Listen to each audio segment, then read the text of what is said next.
lot of stuff there. It's Latin for many. Now suck your blood. Now Politics. We will launch a new age. Okay, we finally made it, Gons, to the big story of the day. And everybody knows, if you haven't heard now, you're living under a rock, or you were just waiting to hear it from your good buddies. And for that, we're proud of you. You don't want any of that nonsense cluttering your mind. We're going to take it from CNN because it's the most fun place to take it from.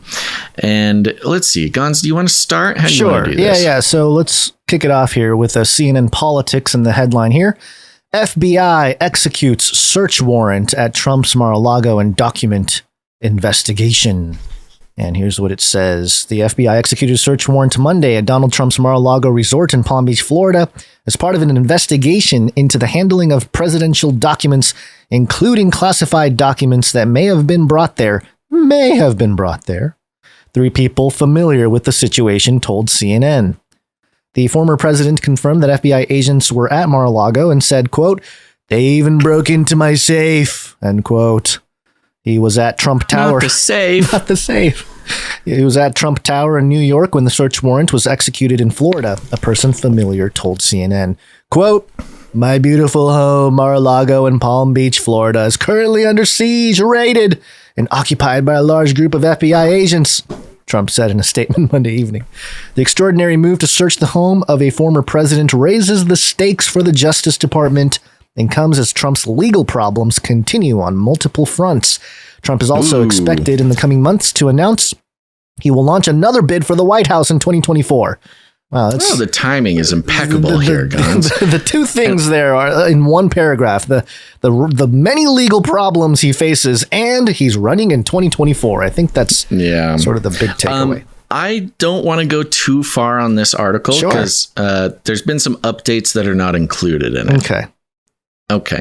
I do want to jump over real quick. This happened while Trump was not at Mar-a-Lago. They waited until he was not home to come show up at his house. So polite of them.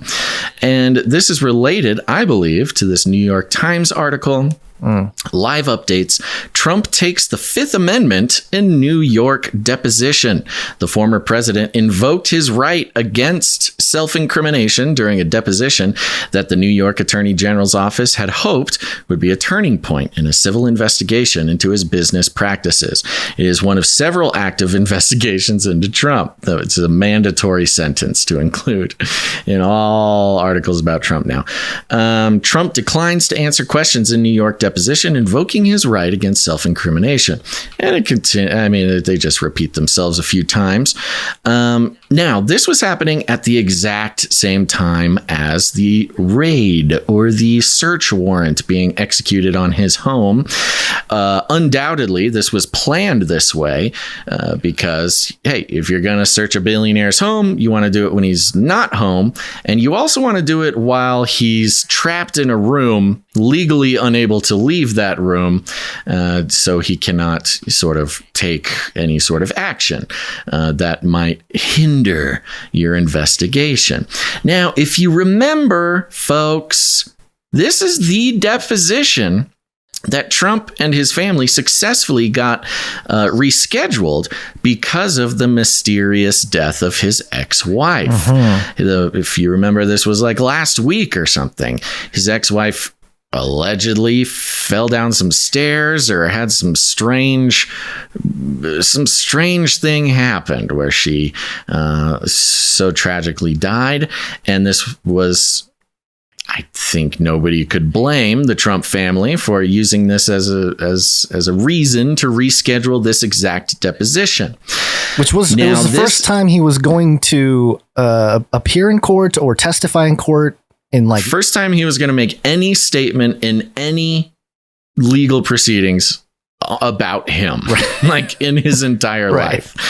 And his ex-wife's mysterious death happened the day before, and so he rescheduled. Just kill her. No, we are not making any allegations like that. We are simply stating it was very convenient for the old orange man. Now, I find this fascinating because you have to assume that this FBI raid would have that it would have been originally planned for that original deposition. So, this raid might be happening a week or two after it was originally planned. Did Trump know about the raid? We don't know. But the head of the FBI is someone that Trump put in that position. So, right. If the head of the FBI is as loyal as Trump would want him to be, certainly he could have gotten tipped off. This is some sort of like 4D chess postulation here. There's no evidence to this, but it creates an interesting sort of chance for the narrative of this FBI raid having been planned a week or two ago, the death of his ex-wife, postponing the raid, postponing the deposition, and giving Trump, if he was tipped off, an extra week or two to take care of perhaps whatever the FBI was looking for. Hide the scroll. In his hide the Evercube, hide the scroll, hide the keys to the UFO that I left the White House. I accidentally left it in my pants pocket. I'm sorry. So I just think that's very interesting. If indeed Trump had a tip off, that all would make sense. Sure.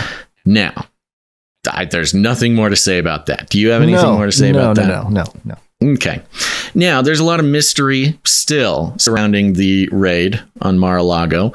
But as it is the day after or 2 days after it happened, there's some more details coming out. Newsweek.com headline, exclusive. An informer told the FBI what docs Trump was hiding and where. The raid, they're calling it a raid, on Mar-a-Lago was based largely on information from an FBI confidential human source. A human, one that's who good. was able to... Not AI. What? I'm just saying human, that's good, and not AI. Yes, a human source, not a robo source. One who was able to identify what classified documents former President Trump was still hiding, and even the location of those documents, two senior government officials told Newsweek. The officials, who have direct knowledge of the FBI's deliberations and were granted anonymity in order to discuss sensitive matters, said the raid of Donald Trump's Florida residence was deliberately timed to occur when the former president was away. No kidding. Yeah, of course. FBI decision makers in Washington and Miami thought that denying the former president a photo opportunity or a platform from which to grandstand or an attempt to thwart the raid would lower the profile of the event, says one of the sources. Okay. Trying to be sneaky. All right. A senior Justice Department official who is a 30-year-old veteran of the FBI. No, 30-year veteran, not a 30-year-old. Thank you. Yeah. The effort to keep the raid low-key failed. Indeed, it did. Instead, it prompted a furious response from GOP leaders and Trump supporters. What a spectacular backfire, says the justice official. And it goes on and on, kind of gives some quotes. Again, kind of really honing in on this idea that the FBI and the Justice Department were trying to avoid the exact amount of media that this is receiving. Sure. Sure. Who knows? Okay. I don't know. They really hone in on that for quite some time on this article. I'd give it maybe 15 paragraphs. It does talk about how this raid, or at least what led up to this raid, has been planned and was being worked on for basically a year and a half. Since January 6th, they've been talking about this. And this is because the proposed reason for this raid has to do with the Presidential Document Act, I believe it's called. Records Act, I think. National, yeah. Presidential Records Act, which is interesting. It was put in place in 1978, I want to say, in response to Watergate. And then Trump actually kind of strengthened the law in 2018 in response to Hillary Clinton's emails and her server and the classified stuff there. Now, there's some things to keep in mind. Like, the president is allowed to declassify any documents he wants, but there's a process to go through. And upon further sort of analysis from a few different sources that I was kind of digging into, basically, it seems like he wanted to declassify certain records, but didn't go through the right process or something. At least that's kind of the defense being given. Mm-hmm. And because of this, as he moved out, apparently, there's a backstory here. 15 boxes of documents accidentally got moved out of the White House with him, and the National Archive, what is this? Hold on, it's in here. The National Archives and Records Administration, NARA, actually went to Mar-a-Lago and got those 15 boxes back from him. But then, they believe that he had more that they did not pick up there. Yeah. So that's allegedly what this is all about. But remember, when it comes to search warrants, first, you need a really, really good reason to do that. You got to prove that there has been a crime and that the evidence for that crime is almost certainly in the house. And you got to get a judge and you got to get this. It's a whole thing.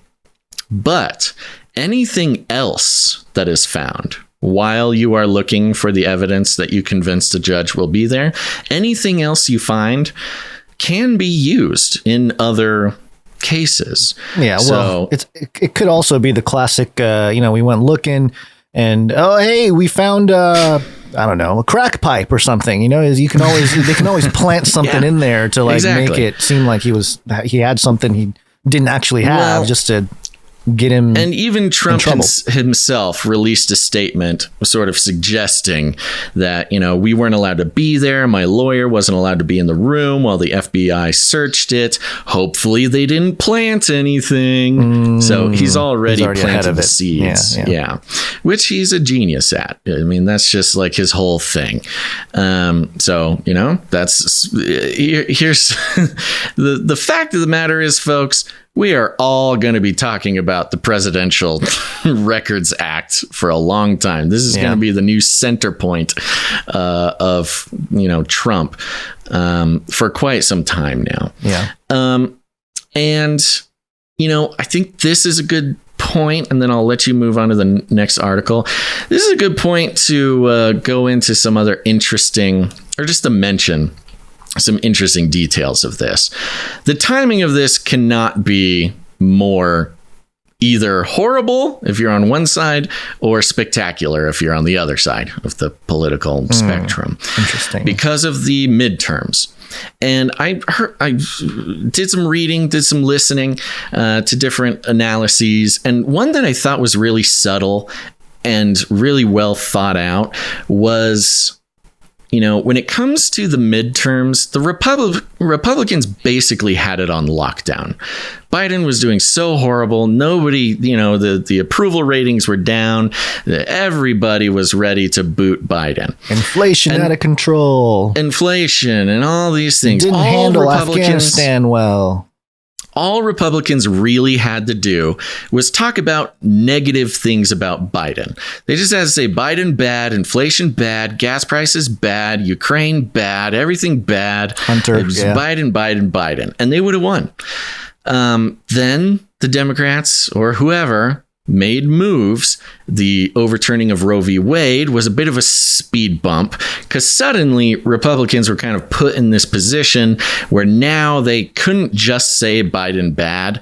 They had to start talking about abortion, which they really don't like to do. Most of them don't like to do because, especially ones that are not in very specific parts of the country, it polarizes the conversation. It can split the Republican Party. Yeah, for the Republican Party. And so that was a big whoopsie doodle. But now this, after this happened, the past couple of days, Trump-backed candidate after Trump-backed candidate has had to basically prove their loyalty to Trump and come out and defend Trump. Even Mike Pence. Yeah, Mike Pence came out and said that even Mike Pence is coming out and defending Trump. Every Republican is coming out, speaking out against the raid, the search warrant, whatever. And what it has done is, I think, has indefinitely shifted the conversation through the midterms, where no longer is it Biden bad, Biden bad, Biden bad vote. Now the focus has shifted, where now Republicans have to say Trump, Trump, Trump. They have to talk about Trump. The midterms turned from a referendum on Biden and has sort of shrewdly, geniusly, they've shifted the conversation where now it's going to be a referendum on Trump. And I think this puts the Republicans in a pretty nasty place. But there's even more. Yeah, there's lots of layers to this and different perspectives and different ways to take things from this event here. And one of the things that I kept seeing was in particular to the what is it called? I'm forgetting the name of the. Well, let me just read this part from the Newsweek article. In the past week, the prosecutor in the case and local assistant U.S. attorney went to Florida magistrate Judge Bruce Reinhart in West Palm Beach to seek approval for the search of Donald Trump's private residence. And the Newsweek article doesn't mention the history of Bruce Reinhart. I believe he was appointed by Trump in 2018. But all I saw from conservative and kind of like alt media outlets that are more, right wing, is this thing about how this judge has a connection to Epstein. And it was very easy picking. New York Post here. Judge who okayed Mar-a-Lago raid. Obama donor once linked to Jeffrey Epstein. And this article says here, just briefly, a couple lines. The Florida federal magistrate judge who signed off on a search warrant authorizing the FBI raid of former President Donald Trump's Mar-a-Lago resort donated to Barack Obama. Oh my gosh, come on, website. Donated to Barack Obama in 2008 presidential campaign, months after he left the local U.S. attorney's office to rep employees of convicted pedophile Jeffrey Epstein, who had received immunity in the long-running sex trafficking investigation of the financier. So sources tell the Post that Judge Bruce Reinhart approved the warrant, that's what I was trying to remember, that enabled federal agents to converge on the palatial South Florida estate on Monday in what Trump called an unannounced raid on my home. So, and you're talking about sort of putting Republicans in a tough spot here, being forced to defend Trump in the midterms instead of, letting the Republicans kind of figure out who their guy is going to be in 2024, whether it's DeSantis or whatever. And that, I think that's a valid point. But I've also seen quite the activation of the right wing Republican side. Yeah, this is full on sort of QAnon activation again. Yeah, it leans into that. It forces the Republicans, I guess, to go in that direction of like trying to connect this with Epstein, which, the left wing have their own version of hey, Trump bad. They got pictures of Trump with Epstein. So, he's trying to this judge the judge is trying to expose his connections to Epstein kind of thing. It's pretty messy, but it gets even messier. Yeah, sure. You know what even the messier one is? What's messier? I believe that this judge was appointed by Trump. Yeah, during Trump, by Trump. Yeah, so you have a judge. Yeah, you have a judge who was appointed by Trump, who was a donor to Obama, a defender of Epstein associates, and signed the warrant to search Trump's residence. It is so, and there's, you could leave out certain details. I'm not sure if you mentioned the Trump part of it, but you could leave out certain details and it completely changes the story as far as those who are trying to analyze the details of it. Yeah. You leave out the Epstein thing, then it's, Trump judge turns on him. But you leave out the Trump thing and you're like, Epstein, right. fraternizer. Right. It's very useful Trump.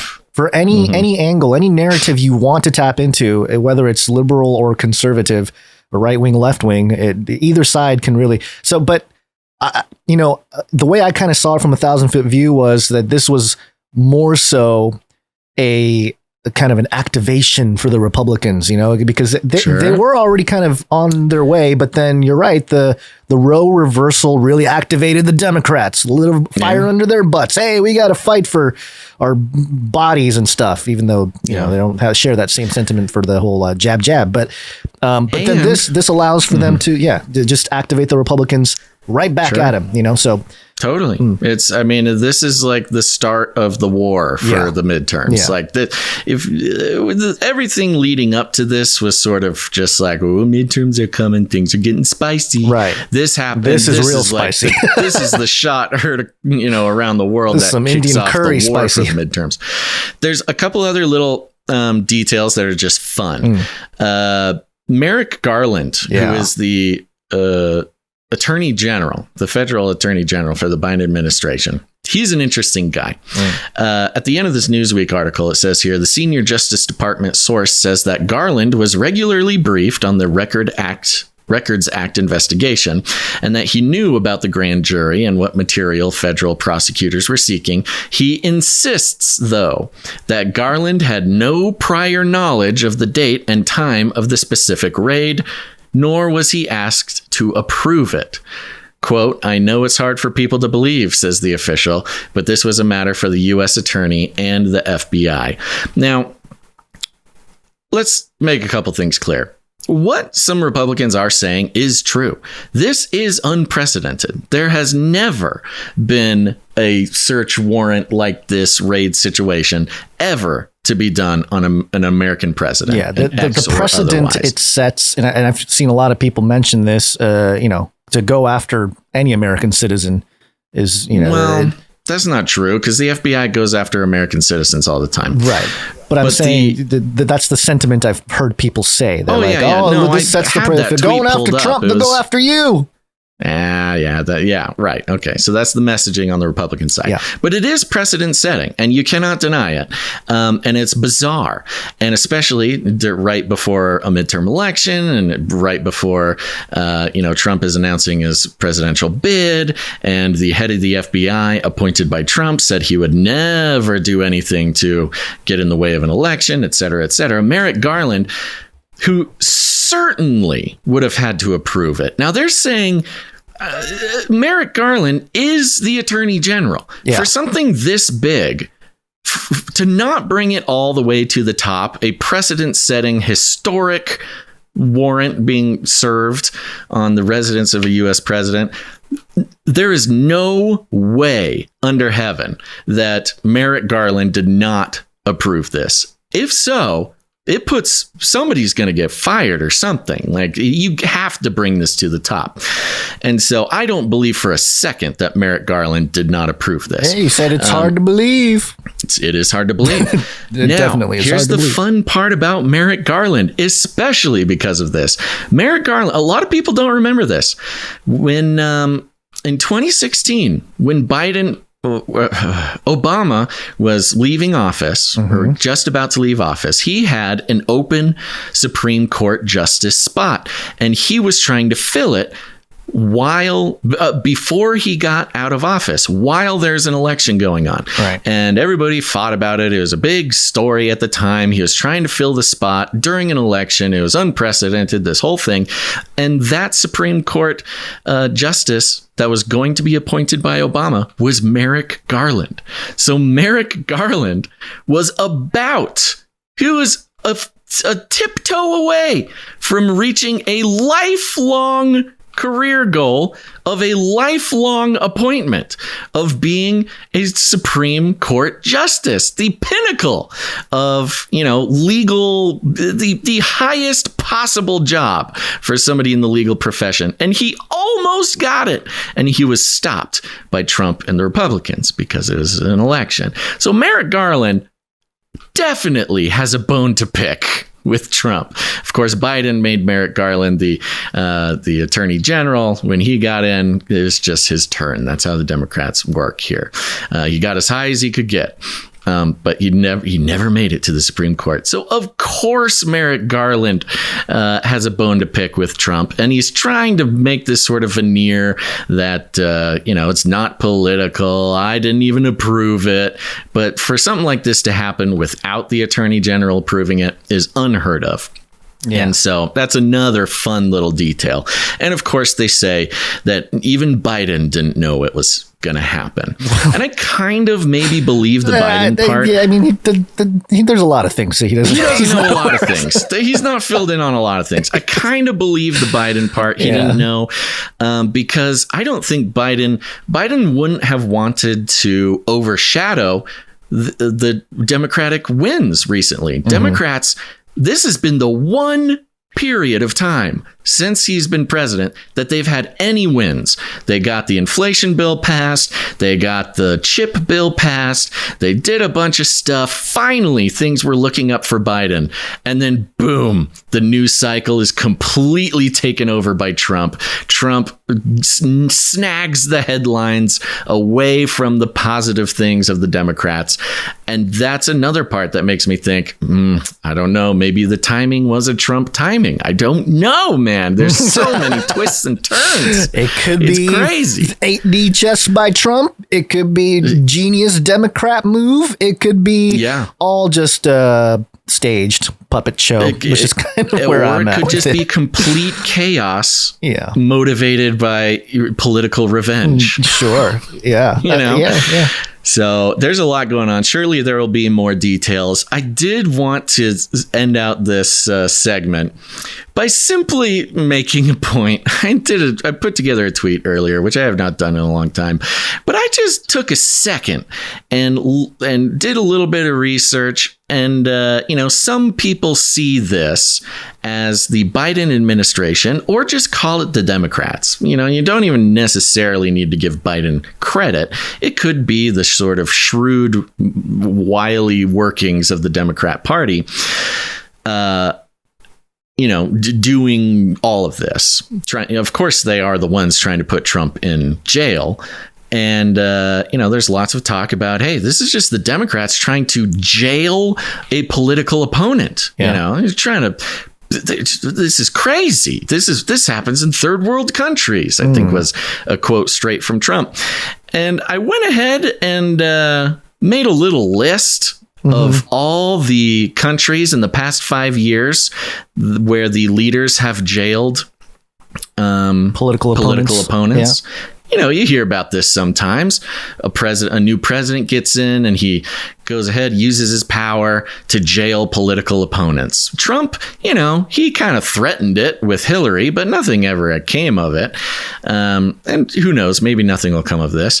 But just to make a list of the governments that have jailed political opponents, I'm just going to go ahead and start out with Brazil and Bolsonaro there, the tyrannical dictator. If you're watching CNN, he's a dictator who's taken over Brazil and he jails his opponents. And then there was that nice Myanmar thing, which was a military coup that took over the government and jailed all the political opponents. Then you've got some Venezuela, the Maduro regime. I was skipping around the order here. I had it all in order and you skip around. Oh, sorry. Yeah. I moved it around. Maduro, these are all, by the way, if you're not catching the theme here, these are all dictators and tyrants, and CNN and the Democrats love to compare Trump. Bolsonaro was the Trump of Brazil, and the military coup of Myanmar was like January 6th, and Maduro is the Trump of Venezuela. And then, of course, you've got Russia. Putin has recently jailed political opponents. And of course, no list like this would be complete without China. Xi has jailed political opponents recently. And so this is a fun list of dictator-run, tyrannical, strong men who come into power and jail their opponents. And soon to be added to the list, will be America, perhaps jailing Trump by the tyrannical dictator Biden. So, if you have Democrat friends or liberal friends or friends who just don't pay attention to what's going on, just know that, if Trump does end up going to jail, Biden will be on a short list of tyrannical dictators who come to power and jail their political opponents. Yeah. Isn't that fun? Well, jailing Trump is one thing, but the Daily Caller here has this headline: their next move will be assassination. Former NYPD commissioner alleges after FBI raid Trump's Mar-a-Lago home. And let me tell you, if you want to stoke the civil war in this country, assassinate Trump. See what happens. Are you kidding me? Come on. That would be. That would bring. I can't even imagine what that would do to really activate a lot of just Americans in general. I mean, I would think depending on how he goes, that would kind of matter probably, but I don't know. That is in the cards, and I'm worried about the country and how we will respond if something like this happens. That's the New York Police Commissioner, the New York City Police Commissioner? New York City Police Commissioner Bernard Kerik claimed Tuesday that the Federal Bureau of Investigation's raid of former President Donald Trump's Mar-a-Lago home could end in Trump's assassination. Oh my gosh. I don't know. I don't gnarly. Quite follow the leap in logic, but hey, somebody's saying it. Somebody important in a position of police authority. Law enforcement. Yeah. Sure. So that's, he said, let's continue here. The former president announced Monday, we know about that. Richard Grenell, former acting director of national intelligence under Trump, tweeted shortly after the raid that Biden has weaponized the U.S. government for his political purposes. Okay, yes. Where's the murder part? Where's the murder part? Assassination. Where's the murder part? Where's the murder? Let's see. Kerik served. Okay, yeah. Former commissioner.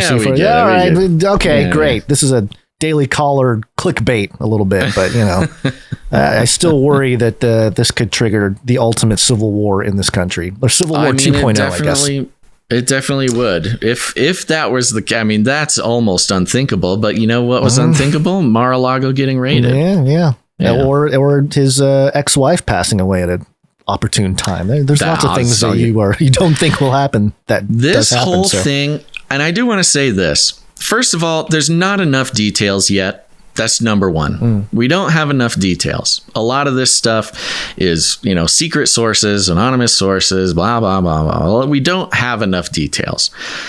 And anybody out there on the internet that you guys are, listening to or watching or reading or whatever, just keep in mind, this is first of all, way too early, way too few details to have any serious conclusions, but also the twists and the turns and the potential manipulation of the narrative by just leaving out little simple details and not, talking about Merrick Garland and not talking about these things. There are so many twists and turns to this situation.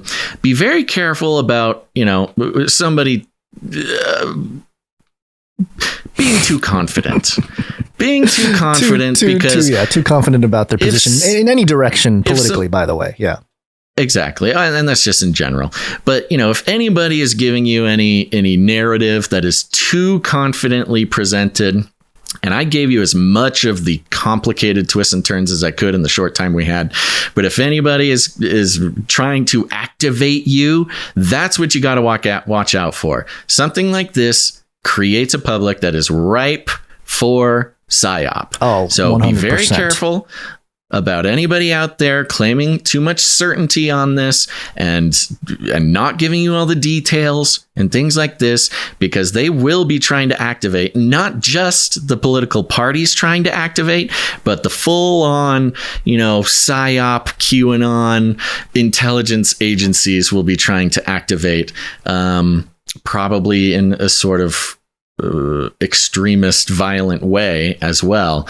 But I'm just saying, you Canarians, you guys are smart people. Yeah. You're level-headed. You don't fall for a lot of the stuff, and that's why I love this family. But just stay vigilant, because this is going to be used on all sides for some serious activation, for good or for ill. But just know that if somebody is whoever's pulling your strings, it's not for your own benefit. Here's a possibility, a crazy possibility as we wrap up this segment. Trump gets assassinated, but then he comes back in the new Meta AI chatbot. He's healed of a head wound. You know, he's like, I lived, I'm here. I'm in the mainframe. They upload his consciousness. They killed me. And then they killed my body, but they can't kill my spirit. You know, the whole deal. He plays some 4D chess in the cyberverse and gets in and takes over Lambda and Facebook's chatbot. And they will call Biden the prophet. Armageddon's on the way. He was right. That's right. Yeah.